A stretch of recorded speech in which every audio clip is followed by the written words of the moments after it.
자, 오늘 이 시간은 사도행전 이제 네 번째 시간으로 교회의 탄생, 이제 초대교회가 어떻게 탄생됐는지를 알 수 있는 사도행전 2장에서 3장을 다루는 시간을 가지도록 그렇게 하겠습니다. 오늘 분량이 많아가지고요. 오늘 분량이 많거든요. 분량이 많아서 일단 최대한 할 수 있을지 모르겠지만 최대한 좀 할 수 있는 방향으로 하도록 하겠습니다. 지금 제가 이런 이야기 하는 것조차도 아깝습니다. 네. 자, 우리 시작을 해 보도록 하겠습니다. 자, 자, 오늘 교회 탄생에 대해서 하는데요. 사도행전 2장부터 3장까지 하는데, 자, 성령 강림 사건. 자, 2장 1절부터 13절. 그다음 사도들의 첫 설교. 자세히 보면 베드로의 설교인데 베드로와 사도들이 같이 있었어요. 같이 있는 가운데 베드로가 설교를 하거든요. 그래서 보통은 사도들의 첫 설교라고 하고요. 그냥 좀 더 자세히 보면 베드로의 첫 번째 설교, 그리고 5번에 보면 베드로의 두 번째 설교. 뭐 이렇게 봐도 크게 이제 상관은 없습니다. 크게 상관은 없습니다. 그래서 베드로의 첫 번째 설교는 오순절의 성령 강림 사건에 있었던 이후에 이제 설교한 거고요. 이제 베드로의 두 번째 사건은 성전 미문에서 우리 이제 좀 장애를 가지고 있었던 그 이제 사람을 이제 고침을 통해서 다시 일어나게 해서 걷게 하고 하는 고침을 통해서 또 사람들이 몰려들게 되었고, 궁금해서 신기해서 몰려들게 되었고, 그 몰려든 사람들에게 베드로가 또 두 번째 설교를 하게 돼요. 그래서 성령의 역사가 이제 오순절에 성령의 역사가 있고, 그다음 설교를 하고 또 사람들이 또 회개하고 또 설교를 듣고 복음을 또 접하게 되고 또 인원이 생기고, 그다음 또 성령의 또 역사죠. 그 성전 미문의 안전뱅이를 일으키는 사건을 통해서 또 베드로가 설교를 해서 또 사람들이 돌아오게 돼요. 그래서 첫 번째는 3천 명, 이제 두 번째는 이제 5천 명. 이제 그거는 이제 5천 명 나오는 거는 이제 4장으로 넘어가야 돼 가지고 이제 그렇습니다. 그래서 요런 형태.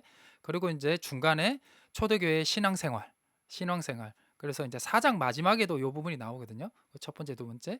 근데 이제 오늘은 교회의 탄생에 대한 부분을 이제 집중적으로 해서 요 다섯 가지를 오늘 한번 보고, 그다음 여러분들이 스스로 성경을 읽을 수 있도록 최대한 돕도록 하겠습니다. 자, 이제 넘어가겠습니다. 첫 번째, 성령 강림 사건입니다. 성령 강림. 이제 저번에 제가 첫 번째, 두 번째 시간에도 많이 설명을 드렸기 때문에 아시는 부분에 대해서는 조금씩 이제 좀 빨리 넘어가는 부분으로 하도록 하겠습니다. 그래서 성령 강림 사건에서 우리가 이제 소주제로 이제 볼게, 오순절에 임하신 성령, 그다음 신약의 오순절, 그다음 방언. 왜냐하면 오순절 성령 사건을 통해서 이제 이제 성령님의 은사를 주셨는데 그것이 방언이죠. 방언이죠. 그래서 이 방언이 어떤 종류가 있는지 성경에는 방언이 두 가지 종류가 있거든요. 그 부분에 대해서 다루도록 하겠습니다. 그다음 이제 성령을 받은 이후의 삶에 대한 적용과 이제 분석과 적용에 대한 부분을 하고 마무리를 하도록 하겠습니다. 이제 최대한, 네, 우리 이제 일부 시간에 한 20분에서 30분 할 건데 많이 진도를 나가도록 하겠습니다. 자, 출발하겠습니다. 자, 오순절에 임하신 성령은요, 우리 저번 주에도 했죠. 우리 1장, 사도행전 1장에서 찬양하고 또 이제 120명의 성도들이 기도하기를 힘썼죠. 이제 다락방에 들어가서 힘쓰고, 그다음 교회를 재정비했죠. 이제 가룟 유다가 죽어서 새로운 이제 제자를 이제 사도를 뽑게 되죠. 그름을 통해서 찬양과 기도와 교회의 재정비를 통해서 성령님을 기다리게 됩니다. 그래서 기도만이 한 것이 아니라 우리 어디죠? 저기 우리 누가복음 24장의 마지막 부분에 보면 이제 찬양을 했다 그러죠. 그다음에 이제 사도행전 1장에 기도를 했고, 그다음 이제 교회를 재정비를 했다. 이제 이런 부분이 성령을 기다리는 어떤 우리의 태도라고 볼 수가 있습니다. 그래서 정말로 성령님이 정말로 강림을 해버린 겁니다. 성령이 강림을 했고, 그 결과로 제자들이 얻은 성령의 은사의 선물이 있죠. 은사의 선물이 바로 방언입니다. 방언. 자, 외국어를 할 수 있는 거죠. 외국어를. 자, 그래서 이 외국어를 하다 보니까 우리 사도행전 2장 11절에서 13절을 보도록 할 텐데요. 자, 그다음에 로고스 성경 있죠? 자, 사도행전 2장 11절에서 자, 11절에서 13절을 보면 여기 보면 하나님의 큰 힘을 말함을 듣는데요. 진짜 우리의 각 언어로 하나님의 큰 함을 듣는다. 그러니까 방언을 실질적으로 사람들이 귀로 들을 수가 있는 거예요. 들을 수 있는 거예요. 네. 그래서 사람들이 이제 놀라죠. 12절에 보면 이제 놀라와 반응을 하고 어떤 사람들은 그 부분에 대해서 술 취했다. 조롱을 하게 됩니다. 그래서 이렇게 두 반응이 일어나거든요. 두 반응. 성령에 대한 두 반응. 성령을 이제 오순절의 성령의 사건을 통해서 제자들이 방언을 하게 됐는데 거기에 모였던 오순절을 지키기 위해서 각 나라에 흩어져 있던 유대인들, 디아스포라다 흩어져 있던 유대인들, 우리나라로 치면 교포들이죠. 교포들이 오순절을 지키기 위해 왔는데 다들 이제 다른 나라 말을 하는데 자기들이 듣는 말을 이제 제자들이 막 하니까 몇몇 사람들은 놀라워했고 몇몇 사람들은 그거를 술 취했다고 해서 비방을 했다라는 것입니다. 자, 그래서 신약의 오순절 너무 많이 했어요. 너무 많이 했어요. 자, 율법이 주어진 날로 기념을 하죠. 율법이 날에 기념을 했고, 자, 그다음 이제 율법에 받은 날로 기념을 했는데 그날이 바로 성령 강림 사건이 일어난 이 날이 돼버렸다는 것입니다. 그래서 이스라엘 백성들이 율법을 받는 날은 무엇이냐? 바로 하나님이 백성으로서의 계약을 맺는 날도 되었거든요. 이후에 율법을 이제 받은 이후에 이제 날이 되었거든요. 그래서 출애굽기 19장에 이제 시내산에 도착해서 20장에 십계명을 이제 받고 20 출애굽기 21, 22, 23장이 출애굽기의 율법장이라 그랬죠. 그리고 거기에 확장판인 신명기가 이제 율법장이 12장부터 26장까지. 네, 그리고 27장부터 나머지는 신명기는 축복과 저주죠. 그 율법대로 살면 축복받고 율법대로 살지 않으면 저주를 받는다, 벌을 받는다라는 것이죠. 그래서 이제 출애굽기 23장까지가 출애굽기 율법인데 출애굽기 24장에 이스라엘 백성들이 뭘 하냐? 네, 하나님과의 계약을 맺으면서 하나님의 백성이 되는 그런 시간이 되죠. 그래서 출애굽기 25장에 보면 나와 계약만 맺은 이 하나님의 백성들과 영원히 함께하기 위해서 무엇을 만들어라 그랬냐? 출애굽기 25장에 성막을 만들어라 그랬죠. 그 다음은 얘기 안 하겠습니다. 너무 많이 반복을 했기 때문에. 그래서 성령님의 역할이 무엇이냐? 하나님의 백성된 사람들에게 그 하나님의 백성답게 살 수 있도록 돕기 위한 겁니다. 요 부분은 좀 구체적인 거는 네, 세 번째 시간 거를 보면 됩니다. 요한복음이랑 우리 고린도 전서 12장, 요한복음 14장의 내용, 그 성령에 대한 보혜사, 그거는 보시면 됩니다. 이렇게 좀 앞에서 이제 했던 분들은 좀 이해가 더 팍팍 될 겁니다. 그래서 성령님의 도움 없이는 하나님의 백성답기가 살기가 쉽지 않습니다. 네, 그거는 뭐 내가 여기에서 더 많이 설명을 하지 않겠습니다. 여러분들이 더 잘 알듯이. 그리고 또 뭐 쉽게 설명하면 주일 예배를 점점 네, 빠지게 되거나 뭐 영상으로도 안 드리게 되면 점점 좀 마음이 좀 그렇죠? 믿음이 점점 약해지는 거고, 그리고 제가 저번 주에도 한번 말씀드린 것 같은데 독일의 어떤 한 신학자가, 유명한 신학자인데요, 그 신학자가 이런 얘기를 했죠. 한동안 기도하지 않으면 하나님이 저 멀리 있는 것 같이 느껴진다. 하나님이 저 멀리 도망간 것 같다라는, 그렇죠? 그래 다시 기도하면 하나님이 또 가깝게 느껴지겠죠. 하나님 우리와 함께 하시는데 우리의 감각이 멀어져 버린 것 같은 거겠죠. 그래서 성령님의 도움 없이는 하나님의 백성답게 살기가 쉽지가 않습니다. 그래서 즉 성령님을 우리에게 주신 것은 뭐 요한복음으로 따지면 예수님이 제자들과 같이 있으면서 그전에는 늘 도와줬는데 이제 예수님이 이제 승천하고 없으니까 예수님과 같은 역할을 할 사람이 존재가 필요한 거죠. 그렇지만 눈에 보이진 않아. 근데 그, 그 예수님이 그 존재를 통해서 함께 있는 것 같아. 그분이 이제 성령님이시죠.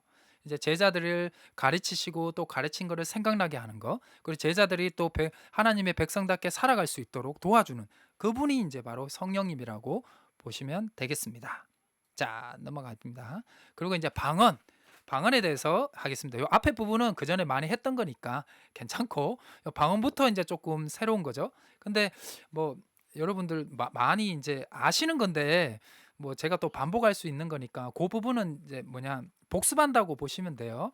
그래서 첫째, 방언은 사람이 할 수 없는 기적입니다. 그러니까 오순절의 성령의 역사는 사람이 할 수 있는 기적이 아니었어요. 하나님이 주신 기적이고 또 개인에게 주신 것이 아니라 집단으로 내린 성령의 역사의 기적이라고 보시면 되겠습니다. 그리고 두 번째, 이 방언은 그러니까 사도행전 2장에 있었던 성령 강림 사건을 통해서 그들이 이제 얻게 된 성령의 역사 이후의 결과를 통해서 얻게 된 은사가 무엇이냐? 방언인데, 여기에서 나오는 방언은 뭐냐? 여러 지방의 언어를 사용할 수 있는 방언이에요. 그래서 이거를 왜 지방의 언어를 여러 언어를 할 수 있는 방언을 줬다는 거는 제가 전에도 말씀드렸죠. 그 디아스포라 각 지역에 여러 지역에 흩어져 있던 유대인 교포들, 네, 유대어를 할 수 없는 유대어를 그 당시 때 아람어라든지 유대어를 이제 토착어를 할 수 없는 사람들이 외국에 있다 보니까 이제 외국어를 할 수밖에 없는데, 그들에게 복음을 전하기 위해서 예수 그리스도의 부활의 복음을 전하기 위해서 성령님이 그들에게 방언의 은사를 주신 거죠. 그러니까 이게 은사는 상당히 선교적입니다. 선교적이고 교회적이고, 그 사람 내가 막 은사 받았다고 대단한 사람이 되기 위해서 권위를 세우기 위해서 주시는 것이 아니라 무조건 성령의 은사의 대부분은 성경에 보면 선교를 위한 거고 교회를 위한 거라고 보시면 되겠습니다. 그래서 사도행전 2장 4절과 11절에 나오는 우리의 각 언어, 이제 사도행전의 2장에 주신 그 성령의 은사는 이해할 수 있는 언어입니다. 그런데 고린도전서 12장 2절에 나오는 그 방언, 우리가 이제 가끔 기도 많이 하시는 분들에게 이제 오는 거죠. 막 방언 막 있잖아요. 그 이제 하늘의 언어죠. 신비한 언어죠. 그래서 고린도전서 이제 14장 2절에 보면 이렇게 나옵니다. 자, 요거는 사도행전 2장이죠. 자, 사도행전 2장에 있는 우리의 각 언어로 하나님의 큰 일을 말함을 듣는도다. 네, 그러니까 그레데인과 아라비아인들이, 외국에서 온 유대인들이 하나님이 하시는 일이 들리는 거예요. 그래서 이제 여기서 통해서 알 수 있는 게 성령 강림 사건 이후에 그 이제 다락방에서 있었던 120명의 성도들은 와, 나 외국어 할 수 있어. 나 대단하지. 그러면서 자신을 드러낸 것이 아니라 하나님의 크신 일을 말했다라는 거예요. 네, 이게 아주 중요한 부분이죠. 저도 갑자기 뭐 영어를 잘하게 되거나 독일어를 잘하게 되거나, 독일어 너무 잘하고 싶고 라틴어도 잘하고 싶고 외국어 너무 잘하고 싶은데요. 그렇게 잘하게 되면 나 자랑할 것 같아요. 막 그럴 것 같은데, 진짜로 성령의 은사를 제대로 받고 이제 했던 이 사도행전 2장에 있었던 120명의 그 이제 사람들은 하나님의 큰 일을 말했고 그것을 외국에서 왔던 유대인들이 이제 듣게 된 겁니다. 그래서 이제 사도행전 2장은 이해할 수 있는 언어였다. 그래서 이해할 수 있는 언어였다. 우리가 얘기하는 그런 어떤 신비한 언어는 아니었습니다. 그러면 고린도전서 14장에 나오는 그 우리가 얘기하는 기도 많이 하시는 분들에게 우리 스스로 이해할 수 없는 해석해줘야지만이, 통변의 은사를 받으신 분들이 해석을 해줘야지만이 알 수 있는 그 언어는 뭐 어떤 의미로서 또 어떤 그 기능으로서 하나님이 주신 거냐? 네, 방언을 말하는 자는 사람에게 하지 아니하고 하나님께 하나니, 이는 알아듣는 자가 없다. 왜? 영의 비밀을 말하기 때문이다. 그러니까 이게 뭐냐면 자, 방언은, 그러니까 사도행전 2장의 방언은 각 나라 사람들의 언어를 이해할 수 있는 언어를 줬어요. 왜? 그 각 지역에서 온 사람들에게 복음을 전하기 위해서 주신 거라면, 이제 고린도전서에서 얘기하는 언어, 그 고린도 교회에서 받은 사람들의 언어인 방언은 신비한 언어, 즉 우리가 이제 기도 많이 하신 분들에게 주시는 거죠. 그거는 뭐냐면 하나님과 예수님과 성령님과 깊이 있는 교제를 하기 위해서 주신 은사라고 보시면 되겠습니다. 네, 그래서 저도 가끔 기도가 잘 안 되면 방언으로 조금 하는 경우가 있습니다. 네, 네. 그래서 여러분들도 너무 방언 받은 거에 대해서 막 의시될 필요 없고, 혹시 기도가 집중적으로 잘 안 되거나 깊이 있게 안 될 때는 방언으로 기도하는 거 추천드리고, 그리고 또 성경에서도 그렇게 이야기하고 있으니까 그렇게 이해하시면 되고요. 그래서 성령의 역사의 결과는요, 교회를 연합하게 했고 하나님과의 깊은 교제를 하게 했습니다. 교회의 연합, 교회를 위한 거죠. 또 복음을 위한 거, 선교를 위한 거라고 보시면 되겠습니다. 그래서 교회의 연합과 하나님의 깊은 교제를 위해서 하나님의 어떤 방언을 주셨다라고 보시면 되겠습니다. 그걸 통틀어서 성령의 역사의 결과라고 보시면 되겠습니다. 그래서 성령의 역사는 무엇이냐? 분열하게 하는 게 아니에요. 하나님을 높이고 하는 거죠. 그래서 사도행전 3장 16절 내가 기록을 해놨나요? 네, 해놨네요. 자, 그 이름을 믿음으로 그 이름이 너희가 보고 아는 이 사람을 성하게 하였나니 예수로 말미암아 난 믿음이 너희 모든 사람 앞에서 이같이 완전하게 낫게 하였다. 성전 미문 안전뱅이를 일으킨 사건인데 사람들이 우와 당신 대단하다 그러니까 아니다. 이거는 예수의 믿음으로 말미암아 일어났다. 그래서 성령에 충만하는 사람들은 이거는 내가 한 것이 아니라 누가 했다? 예수 그리스도의 이름, 즉 하나님을 통해서 이 일을 했다 해서 이렇게 자신을 높이게 되는 것입니다. 그래서 제가 지도를 이렇게 가져왔는데요. 자, 여기 보시면 자, 사도행전 2장에 보시면 여기 보면 그 유대인들이 자신의 그거 지키기 위해서 온 사람들이 이만큼이에요. 자, 바데인, 메데인, 엘라민, 뭐 메소포타미아인 이 여러 지방에서 사람들이 온 거예요. 이렇게 여러 지방에서 사람들이 왔죠. 이렇게 여러 지방에서 오게 되었죠. 그래서 하나님의 큰 일을 말함을 자, 듣게 되었습니다. 듣게 되었습니다. 그래서 그것을 이렇게 하면 지도가 이렇게 했는데 잘 안 보이시죠? 그래서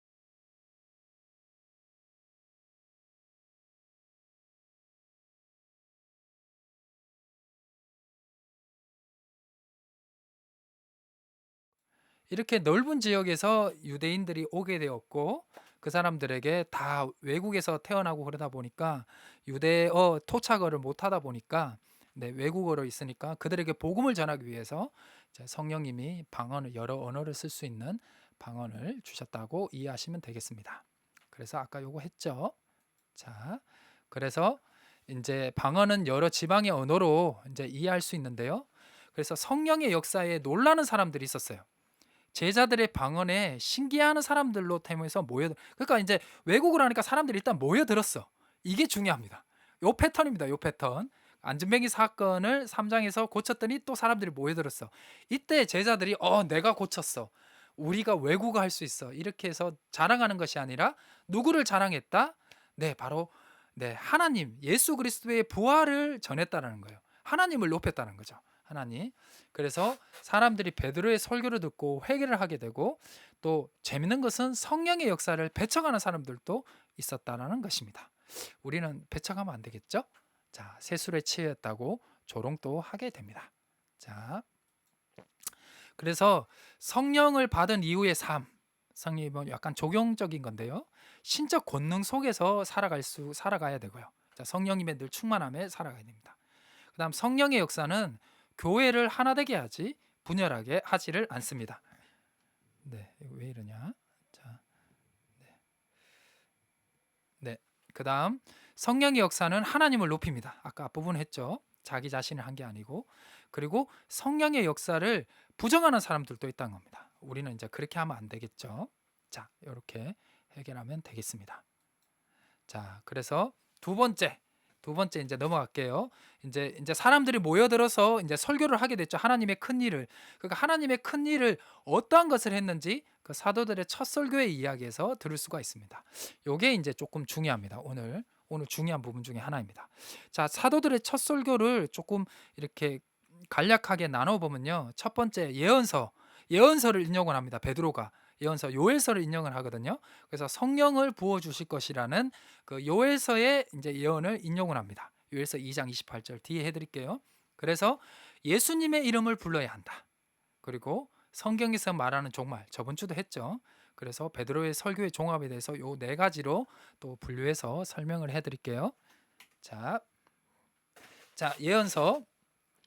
자, 성령은 부어줄 것이다. 그래서 베드로의 첫 설교의 첫 번째 부분이 뭐냐면 구약의 예언서를 인용을 합니다. 구약의 이제 말씀을 인용을 하는데요. 요엘서와 시편을 인용을 합니다. 그래서 이 요엘서 특히 2장 28절을 인용을 하게 되는데요. 그래서 첫 번째 이것을 인용을 하면서 이제 베드로가 전하고자 하는 의미가 무엇이냐? 의미가 무엇이냐 하면요. 방언이 임한 것은 하나님의 영이 임재했기 때문에 우리가 방언을 하게 됐다. 그러니까 외국어를 하게 됐다라는 거예요. 그러니까 우리가 외국어를 하게 된 것은 성령님이 임했다는 뜻이다. 주의 영이 임했다는 뜻이다. 왜냐하면 그 주변에 있던 오순절의 성령의 역사를 지킬 그 이제 오순절을 지키려고 했던 유대인들은 이 사람들이 뭘 해서 왜곡을 하는지 이유를 모르잖아요. 그런데 그들은 보잖아요. 얘들은 그냥 유대에 있던 그냥 토착 그 유대인들인데 외국어를 할 수가 없을 텐데 외국어를 하는 거 보니까 그 현상 자체는 보잖아요. 그런데 그 현상이 궁금해서 온 사람도 있었고 비방한 사람도 있었는데 그것을 베드로가 우리가 이렇게 외국어로 할 수 있는 것은 성령이 우리에게 임했기 때문에 이렇게 할 수 있다라는 것을 요엘서를 통해서 이제 사람들에게 설명을 하는 겁니다.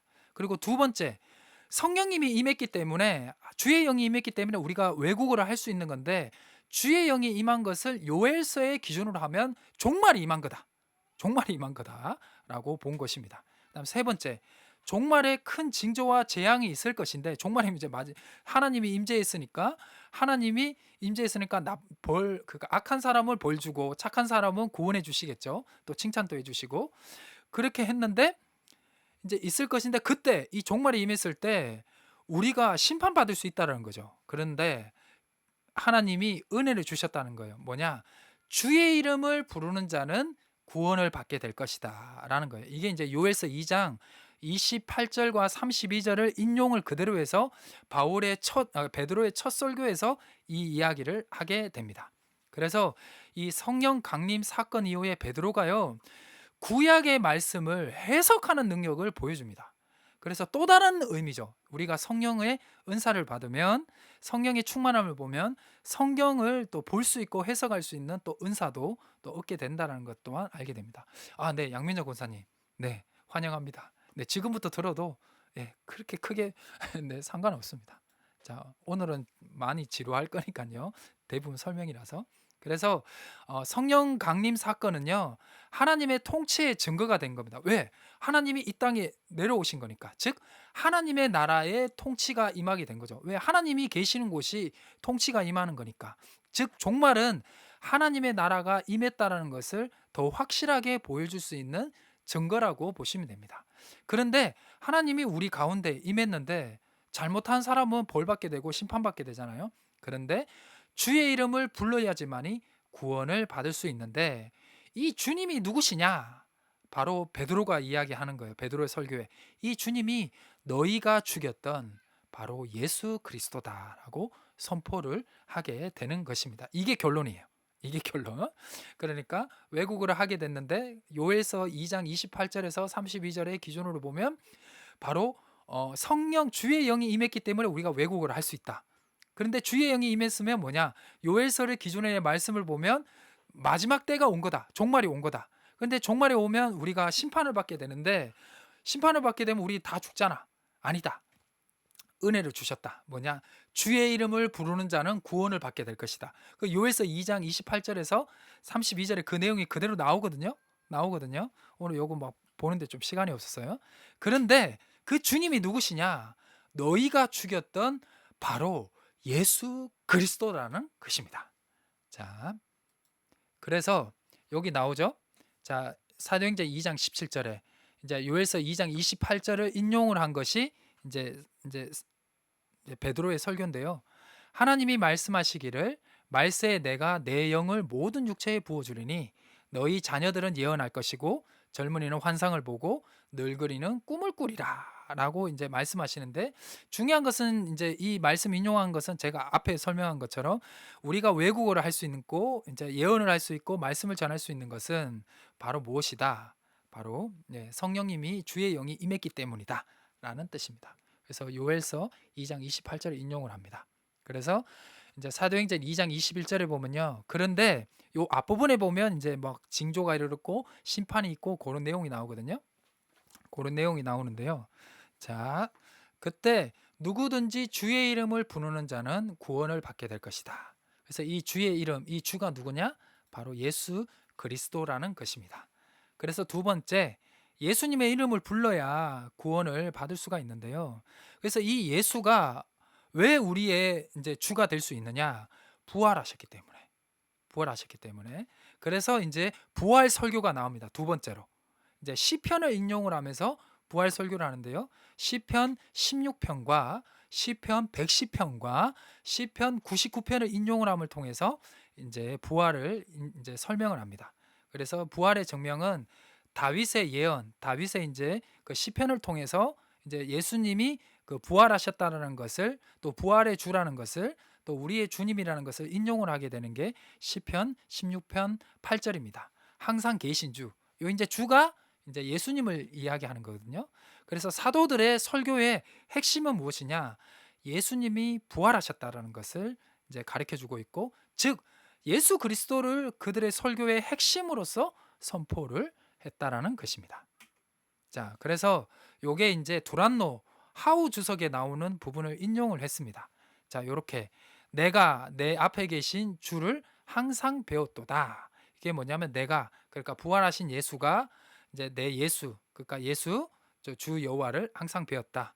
그 여호와가 예수를 오른편에 계심으로 예수가 흔들리지 아니하였다. 뭐요 내용이 한마디로 뭐냐면 이제 다윗이 이제 시편을 이제 기록을 했는데 그것이 뭐다? 예수 그리스도를 예언한 시편이다라고 내용이라고 보시면 돼요. 그래서 이제 시편 16편을 보통 이제 부활 시편, 이제 메시아 시편이라고 보통 이제 부르고 있습니다. 자, 그리고 여기 뒤편에 보면 사도행전 2장 35절에 보면 똑같습니다. 주께서 나의 주께 말씀하셨다. 여호와께서 이제 다윗의 주 승천하신 예수님께 말씀하셨다. 그러니까 이거를 뭐 자세히 막 적고 오고 막 그러지는 마시고요. 즉 이제 시편을 뭐냐, 부활하신 예수님을 증명하기 위해, 설명하기 위해 베드로가 시편의 말씀을 인용을 했다라고 보시면 되겠습니다. 자, 그래서 예수님의 이름을 불러야 구원을 받는데요. 그래서 부활을 증명을 하기 위해서 했고요. 방언은 종말의 증거라고 보시면 되고요. 그래서 요엘서에 이제 인용을 했고, 그래서 주의 이름을 부르는 자는 구원을 받는데 그 주의 주가 누구냐? 예수님이다.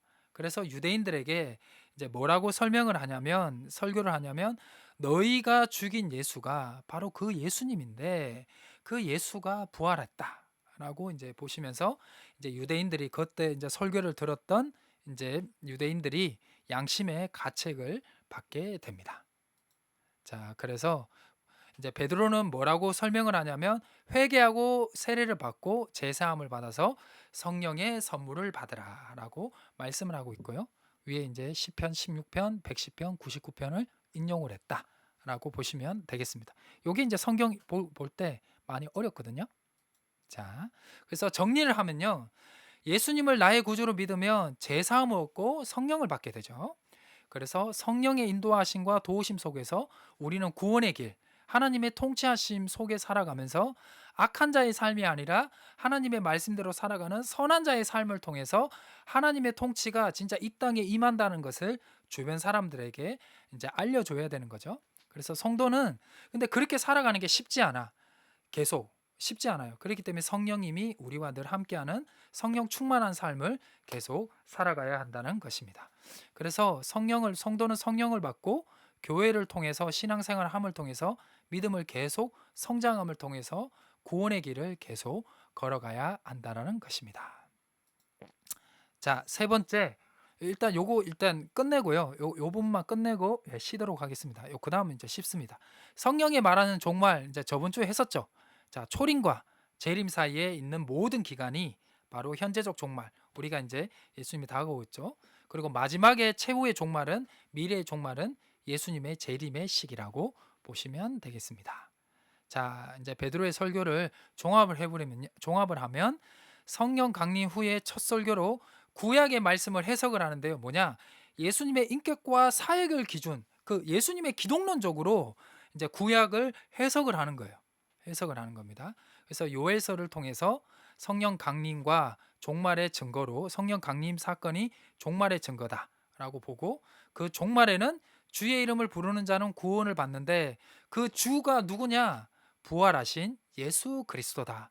그래서 예수님의 부활이 바로 예수님이 주님이시라는 것, 즉 하나님이시라는 것을 증거하고 있다. 그것을 인용을 시편에서 가지고 왔다라고 보시면 되겠습니다.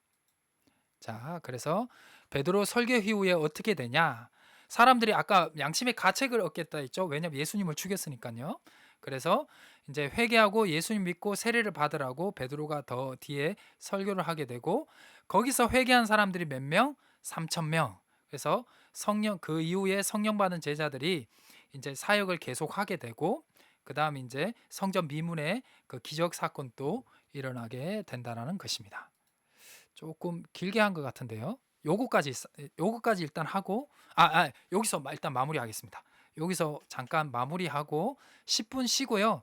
11시 11시 좀 길게 했기 때문에 11시 반에 시작하도록 하겠습니다. 11시 반에 조금 많이 쉬시고 11시 반에 잠깐 이제 11시 반에 이제 두 번째 시간을 가지도록 하겠습니다.